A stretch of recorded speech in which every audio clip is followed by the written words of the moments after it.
थोड़ा खेला हो गया नहीं अचानक बीच में 6 महीने पहले। तो ये ऐसा हुआ था, देखो ये पहली बार नहीं है। जैसे लास्ट जो सिलेबस अभी आप देख रहे थे 2000 जो 25 का सिलेबस था, 24 का था, 23 का था, 22 में थोड़े चेंजेज आए थे।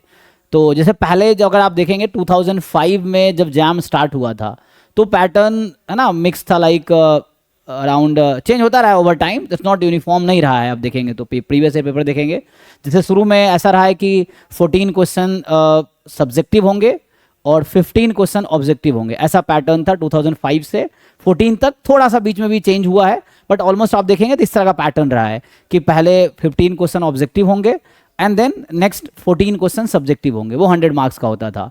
फिर 2015 में चेंज आया। 2015 में क्या हुआ कि पहले ऑफलाइन एग्जाम होता था पेन पेपर वाला, है ना। फिर ऑनलाइन 2015 में जैम स्टार्ट हुआ। फिर 15 में ऑनलाइन स्टार्ट हुआ। तो ऑनलाइन में पहले 60% स्टैटिस्टिक्स आता था, 40% मैथमेटिक्स आता 2015 वाले पेपर में, और सिलेबस थोड़ा अलग था। तो 15 से लेके 21 तक सिलेबस एक रहा ऑलमोस्ट, एंड उसका पैटर्न 60-40 का था कि स्टैटिस्टिक्स 60%, मैथमेटिक्स 40%। फिर 2022 में आई थिंक रुड़की ने कराए थे। सो उस टाइम रुड़की ने चेंज किए थे, आप देख सकते हैं ऑर्गेनाइजेशन सूट 2022 का, जहाँ तक मुझे याद है रुड़की था। सो रुड़की जो है, सो उसमें क्या किया इन्होंने, थोड़ा सिलेबस चेंज किया। आप देखेंगे तो कुछ पार्ट पी वैल्यू और ये सब इन्होंने स्क्यूनेस कर्टोसिस ऐड किया था। और उसके बाद फिर तब 2022 में 30-70 हो गया, 30 मैथमेटिक्स पोर्शन और 70 स्टैटिस्टिक्स पोर्शन। हम बात करें जैम एमएस की, स्पेशली मैथमेटिकल स्टैटिस्टिक्स की, है ना।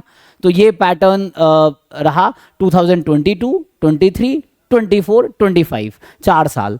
अभी आईआईटी बॉम्बे इस बार एग्जाम ऑर्गेनाइज करा रही है, तो आज ही वेबसाइट लॉन्च हुआ है, मतलब आज मैंने देखा है। सो उसमें कुछ उन्होंने बहुत सजेस्ट से चेंज किए हैं।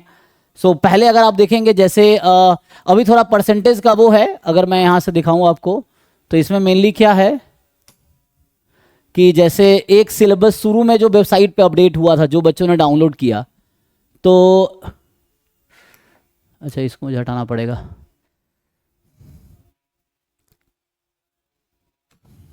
ठीक है। सो शुरू में जो अच्छा ये शुरू में जो, अच्छा ये तो बाद का है, जो बाद में अभी आई थिंक जब डाउनलोड करेंगे तो ये सिलेबस आएगा, तो यहाँ परसेंटेज नहीं है, तो ये अभी का सिलेबस है। तो मेजर जो अपडेट है आप देखे होंगे सिलेबस में है, स्पेशली जैम मैथमेटिकल स्टैटिस्टिक्स हम लोग बात कर रहे हैं। तो इस बार आईआईटी बॉम्बे ऑर्गेनाइज कर रहा है जैम 2026, और ये मैथमेटिकल स्टैटिस्टिक्स का इन्होंने सिलेबस है। तो ढंग से पढ़ेंगे तो कुछ टॉपिक इन्होंने, है ना, इधर उधर किए हैं। सो अब देखेंगे तो यहाँ पे क्या कर रखा है इन्होंने, लिम्सुप लिमिन के क्वेश्चन तो पहले भी आते थे, ऐसा नहीं कि नहीं आता था। जैसे सीक्वेंस के लिम्सुप पे क्वेश्चन आए हुए ना, पहले भी आए हैं। सो इस तरह से है। ये तो सीक्वेंसली चलो था, मतलब जो बिल्कुल न्यू टॉपिक है। डिफरेंशियल इंटीग्रल कैलकुलस भी था, है ना। बाकी इसमें मैट्रिसेस डिमांड, इसमें RN CN, है ना, ये वेक्टर स्पेस है। तो इसमें देखते हैं अभी क्या है नया, अभी जब तक इधर आते हैं। तो एक जो फुल पोर्शन ऐड हुआ है वो है डिस्क्रिप्टिव स्टैटिस्टिक्स। तो ये डिस्क्रिप्टिव स्टैटिस्टिक्स CUET में भी है। तो अब CUET वाले बच्चों के लिए थोड़ा सा ये हो गया कि ये सिलेबस अलाइन हो गया CUET से, ये वाला पार्ट। तो डिस्क्रिप्टिव स्टैटिस्टिक्स जैम में भी ऐड हो गया है, CUET में भी है, ठीक है। तो आपके पास है आई थिंक ISI में भी है ना, एक बार देखना पड़ेगा देख फिर से। सो ये आपका थोड़ा सा है डिस्क्रिप्टिव स्टैटिस्टिक्स है, ये ऐड हुआ है, पूरा पोर्शन ऐड हुआ। तो कुछ क्वेश्चन इसके तो आएंगे, है ना। तो पहले जो पैटर्न था वो मार्क्स की बिल्कुल अब चेंज हो जाएगा, बिकॉज ये फुल न्यू सेक्शन है। उसके बाद आप देखेंगे पहले जो यूनिवेरिएट स्टैंडर्ड यूनिवेरिएट था उन्होंने मर्ज करके यूनिवेरिएट ही कर दिया। फिर मल्टीवेरिएट स्टैंडर्ड मल्टीवेरिएट था, उसको भी इन्होंने मर्ज करके एक कर दिया। फिर लिमिट थ्योरम्स में, जैसे जैम में हम लोग बोलते थे सिर्फ कन्वर्जेंस इन डिस्ट्रीब्यूशन था, कन्वर्जेंस इन प्रोबेबिलिटी था, weak law of large number था, सेंट्रल लिमिट थ्योरम था। एक्चुअली कन्वर्जेंस 4 तरह का होता है, इस बार चारों इंक्लूड हो गया जैम में। गेट में था सारे, तो गेट का पूरा सिलेबस इन्होंने ये वाला कॉपी पेस्ट कर दिया। आप गेट का सिलेबस डाउनलोड करेंगे तो ये पोर्शन बिल्कुल कॉपी पेस्ट है, exactly word to word. Convergence in probability, convergence in mean, तो ये आपके लिए नया है जो जैम के ओल्ड सिलेबस के रेस्पेक्ट में, है ना। मीन स्क्वायर, फिर ऑलमोस्ट श्योर कन्वर्जेंस, ये भी नहीं था जैम में पहले, अभी ऐड हुआ है। फिर कन्वर्जेंस इन डिस्ट्रीब्यूशन था, इंटर रिलेशन क्या है, तो मतलब 2 तरह के convergence, convergence in probability, convergence in distribution already था। तो मेरे लिए कुछ नया नहीं है, क्योंकि मैं गेट का सिलेबस पढ़ाता हूँ, नेट का पढ़ाता हूँ। नेट का लेवल फार मतलब डिफिकल्ट है देन जैम और गेट, है ना। मतलब ये समझ लो अगर जैम का लेवल मान लो जैम 5th फ्लोर है, गेट भी अराउंड उसी लेवल पे है, और नेट अगर तुम देखोगे तो 100वां फ्लोर है। इतना गैप है क्वेश्चन के लेवल में, अगर तुम चाहो तो पेपर खोल के देख लो। सो इस तरह कई बार क्वेश्चन ऐसे होते समझ ही नहीं आएगा, मतलब इस तरह का वास्ट, क्योंकि उसके वजह ये भी है कि सिलेबस भी बहुत वास्ट है, क्वेश्चन बहुत एब्स्ट्रैक्ट और थ्योरेटिकल रहते हैं नेट में। चूंकि मैं नेट और जैम दोनों पढ़ा रहा हूँ, जैम गेट नेट पिछले कई सालों से पढ़ा रहा हूँ, तो मेरे लिए कुछ नया नहीं है सिलेबस में, ये ऑलरेडी मैं पढ़ा ही रहा हूँ, वही टॉपिक्स है। सीयूईटी के मेरे ऑलरेडी बैचेज हो चुके हैं, जैम के भी चला चुका हूँ, जैम तो 6-7 साल होने वाले हैं, गेट है ना, नेट भी चल रहा है पिछले 2 साल से, गेट भी चल रहा है। गेट का सिलेबस भी चेंज हुआ है या सेम? गेट का भी वेबसाइट नहीं बना है, गेट का भी अपडेट नहीं आया है। जैम और गेट का ऑर्गेनाइजेशन सूट सेम नहीं है, अलग अलग है, हर साल अलग अलग होता है। तो जैम इस बार आईआईटी बॉम्बे करवा रही है, गेट कोई और इंस्टीट्यूट कराएगी, उसका भी वेबसाइट नहीं आया। जब वेबसाइट लॉन्च होगा तो पता चलेगा आपको कौन सा इंस्टीट्यूट ऑर्गेनाइज करा रही है, ठीक है। तो गेट का भी आएगा तो भी पता चलेगा गेट में भी चेंज हुआ है क्या। ये प्योरली इंस्टीट्यूट पर डिपेंड करता है कि जैसे ये जैम ऑर्गेनाइजेशन बॉम्बे को बनाया गया, तो बॉम्बे ने एक कमेटी बनाया होगा डिफरेंट लोगों का, फिर कमेटी ने डिसाइड किया कि इस बार कुछ नया करते हैं, है ना, मतलब इस बार को तूफानी करते हैं। फिर उन्होंने कहा चलो पिछले बार का सिलेबस एक्सेप्ट नहीं करेंगे, हम नया करेंगे। और इसका मुझे थोड़ा सा अभी मैं कुछ दिन पहले राधिनुष्का श्रीवास्तव सर आईआईटी बॉम्बे में प्रोफेसर है, तो मैं दिसंबर में गया था आईआईएस से, इंडियन इंटरनेशनल स्टैटिस्टिकल एसोसिएशन, उसका एक कॉन्फ्रेंस था CUSAT केरला में। तो मुझे थोड़ा सा वहाँ आइडिया लग गया था, सर कुछ कहने वाले थे कि एक तो ऐसे ही हंसी मजाक कर रहे थे कि तुम लोग क्या पढ़ाते हो कि बच्चों को कुछ आता ही नहीं है, फिर यहाँ के बच्चे वो नहीं कर पाते हैं। राधे सर है आईआईटी बॉम्बे में फैकल्टी हैं, हमें भी प्रोबेबिलिटी पढ़ाए थे वो, तो वो कॉन्फ्रेंस में मिले थे तो वही कुछ बता रहे थे इस तरह से। तो मुझे लगा कि अच्छा कुछ हो सकता है क्या नेक्स्ट टाइम, लेकिन ऐसा क्लियरली बताया नहीं उन्होंने। अभी मुझे ऐसा लग रहा है कि शायद उनको थोड़ा बहुत पता रहा होगा, शायद इस तरह से कुछ वैसा था। तो उस समय वो कुछ डिस्कशन हमारा हुआ था वहाँ पे। तो मैं कोई कॉन्फ्रेंस में जाता रहता हूँ क्योंकि हमारा रिसर्च का होता रहता है। सो उसमें वो मिले थे मुझे, है ना, अभी केरला CUSAT जो है, Cochin university of science and technology जो है, तो वहाँ पे था। तो उस तरह से था। तो वही लोग जो स्टैट्स के सिलेबस में कौन लोग होंगे, किन्होंने बनाए हैं, जो आईआईटी बॉम्बे में जो मैथमेटिक्स डिपार्टमेंट है उसके अंदर जो 15-20 फैकल्टीज स्टैटिस्टिक्स के हैं, तो उनका ही है ना, उन लोगों ने ये सब डिसाइड किया है। तो उनकी जो कमेटी रही होगी उन्होंने डिसाइड किया है कि ऐसा है। सो चूँकि मैं भी वहीं से पढ़ा हूँ तो इसीलिए वैसे है। तो बाकी इसमें बस यही है कि ये ऐड हुआ है, बाकी देखेंगे सैम्पलिंग में देखते हैं। तो इसका इन्होंने थोड़ा सा वो कर दिया, मतलब सिलेबस ऑलरेडी बहुत ज़्यादा लगता था हमें, जैम MS का इतना ज़्यादा सिलेबस था, थोड़ा और इन्होंने ऐड कर दिया है। तो ये चीज़ है, तो ऐसा लग रहा है कि जैम गेट नेट को एक ही लेवल पे ले आएंगे ऐसा करके। सो इस तरह लग रहा है। नियर बाय तो सेम ही हो गया है। हाँ, जैम और गेट तो ऑलमोस्ट वही हो गया। तुम मल्टीवेरिएट जो है, बाईवेरिएट नॉर्मल तो है ही यहाँ पे, बस मल्टीवेरिएट नॉर्मल वहाँ एक्स्ट्रा है, बाईवेरिएट तो वहाँ भी है मल्टीवेरिएट एनालिसिस में। तो वही थोड़ा है, रिग्रेशन ऑलरेडी इसमें था, रिग्रेशन है ना, तो वैसा है। तो ऑलमोस्ट गेट का सिलेबस, तो जो बच्चे जैम गेट का सोच रहे टेंशन, तो अब क्या है कि जैम की गेट की तैयारी करो, लगभग बराबर ही है, ठीक है। सर रिकॉर्डेड बैच में कैसे क्या होगा जी, रिकॉर्डेड बैच में? सर रिकॉर्डेड में देखो, जो बच्चे रिकॉर्डेड कोर्स में टेंशन नहीं लेना है, वो अपडेट हो जाएगा। अभी मैं सिलेबस पढ़ा रहा हूँ तो ये सिलेबस भी पढ़ाऊंगा जो ऐड हुआ है। तो जो रिकॉर्डेड ओल्ड, मतलब मान लो जो बच्चा अभी खरीद चुका है 6 महीने पहले ही खरीद लिया, तो उनको नया, उनको उसमें ऐड कर देंगे हम, जो भी नया पढ़ाएंगे वो आपको ऐड हो जाएगा ऐप में, ठीक है। तो उसका टेंशन नहीं लेना, क्योंकि हम थोड़ी आपका नुकसान चाहेंगे, और कोई एक्स्ट्रा पे नहीं करना है, ठीक है ना।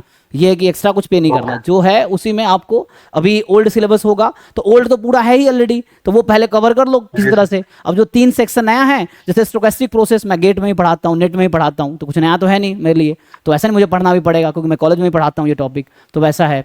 फिर बाकी जो नॉन पैरामेट्रिक है, मेरा रिसर्च एरिया नॉन पैरामेट्रिक ही है, देखोगे तो इन्फेरेंस और वो मतलब। सर मेरे को ना जैसे लाइव बैच और रिकॉर्डेड बैच में थोड़ा सा बता देते हैं। किसमें? लाइव बैच में और रिकॉर्डेड बैच में। लाइव और रिकॉर्डेड में डिफरेंस? जी सर, थोड़ा सा मतलब देखो एक तो मेरे को पता है, ये क्लास कब चलेगा ही सर। हाँ देखो, रिकॉर्डेड जो हम कोर्स बेस्ड, रिकॉर्डेड लेक्चर्स बेचते हैं, जो 5000 का कोर्स है हमारा, उसमें सिर्फ रिकॉर्डेड लेक्चर मिलता है और कुछ नहीं मिलता है उसमें। हाँ, DPPs हम आपको दे सकते हैं, तो DPPs और रिकॉर्डेड लेक्चर मिल जाते हैं। लाइव वाला जो चल रहा है, हाँ है ना, स्टडी मटेरियल।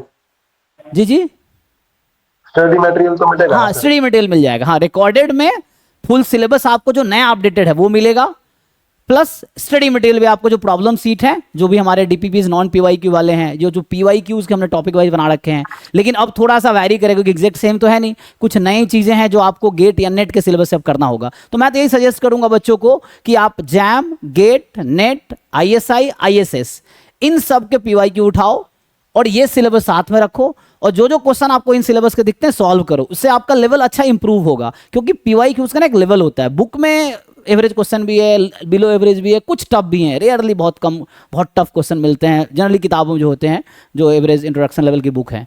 तो उस तरह से पीवाईक्यूज आप करोगे तो जैम, गेट, नेट, आईएसआई और आईएसएस इन सब का कोशिश करो, टारगेट करो सिलेबस का, सारे क्वेश्चन मत करो, इनके क्वेश्चंस करो पीवाईक्यूज जो आपके जैम के सिलेबस के हैं, जो जैम के एस्पिरेंट्स हैं। बाकी डाउट है तो आप डाउट पूछो, डेली मैं 11 से 12 डाउट क्लास लेता हूँ, वो कम पड़ेगा तो शाम को 6 से 7 भी ले सकता हूँ, क्योंकि अभी मैं 7 से 12 पढ़ाता हूँ, तो 6 से 7 ही खाली हूँ मैं, इस तरह से है।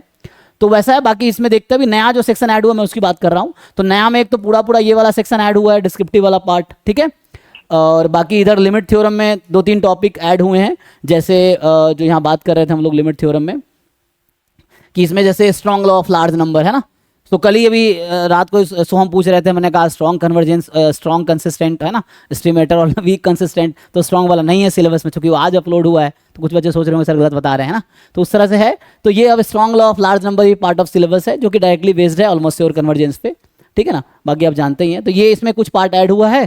तो बोरेल कैंटिली लिखा नहीं है तो हमें अज्यूम करना है ना कि इसमें है बोरेल कैंटिली, हाँ, क्योंकि बोरेल कैंटिली लेमा के हेल्प से ऑलमोस्ट श्योर कन्वर्जेंस प्रूफ होता है। कुछ क्वेश्चंस आएंगे जहां प्रूफ करना है कि this sequence of random variable converges almost surely to a random variable, तो कैसे प्रूफ करोगे, तो उसके पीछे बोरेल कैंटिलेमा यूज होता है, तो वो आपको ऑब्वियसली कराया जाएगा, क्योंकि वो पार्ट ऑफ द सॉल्यूशन है, तो वो करना पड़ेगा। प्रीरिक्विजिट टाइप का है कि वो उस जैसे होता है ना कि अगर ऐसा होगा तो कन्वर्जेंस ऑलमोस्ट श्योर कन्वर्जेंस होगा, तो वो पार्ट ऑफ द प्रोसेस आ जाएगा, हाँ वो करना पड़ेगा बोरेल कैंटिलेमा, है ना। ये है सर मैथ का सिलेबस कटा है कुछ? जी जी सर मैथ का सिलेबस कटा है कुछ? समझ नहीं आया मुझे, क्या कह रहे हैं। मॉक सर मैथ का जो सिलेबस है, मॉक टेस्ट का, नहीं सर, वो कह रहा है कि मैथ का सिलेबस। अच्छा mathematics, jam mathematics, yes sir. तो वेबसाइट पे है ना, आप खोल लो। जैसे मैं अगर नहीं वेबसाइट, सर, नहीं सर, इसका जो 25% हो गया है, पहले 30% था। नहीं वो भी श्योर नहीं, अभी वेबसाइट पे हटा दिया उन्होंने, ये मैं दिखा रहा था ना अभी। चलो मैं वापस से कंक्लूड करता हूँ, फिर मैं वापस खोलता हूँ। मैथ्स और कम कर दिया उन्होंने सिलेबस। हाँ शायद ऐसा है, लेकिन वो बाद में वेबसाइट पे हटा दिया है, तो हो सकता है। तो एक तो ये पूरा न्यू ऐड हुआ है, नॉन पैरामीट्रिक मेथड, जो कि गेट में भी है, यहाँ भी ऐड कर दिया। स्टोकेस्टिक प्रोसेस जो कि गेट में है, यहाँ ऐड कर दिया। तो ये सब क्योंकि आपको पहले से बोलता रहा हूँ कि जैम का पूरा सिलेबस गेट में है, गेट का पूरा सिलेबस नेट में है, तो अभी भी है, जैम का पूरा सिलेबस गेट में है, गेट का पूरा सिलेबस नेट में है। अब थोड़ा जैम का सिलेबस को बढ़ा दिया है, तो गेट के सिलेबस के ऑलमोस्ट इक्वल होने वाला है, वैसा हो गया है, ठीक है। तो इस तरह की चीजें हैं। बाकी मैं जो कहना चाह रहा था, ये देखिए बाद में मैंने सिलेबस जब डाउनलोड किया तो मुझे ये मिला, तो यहाँ कहीं परसेंटेज का जिक्र नहीं है। और दूसरा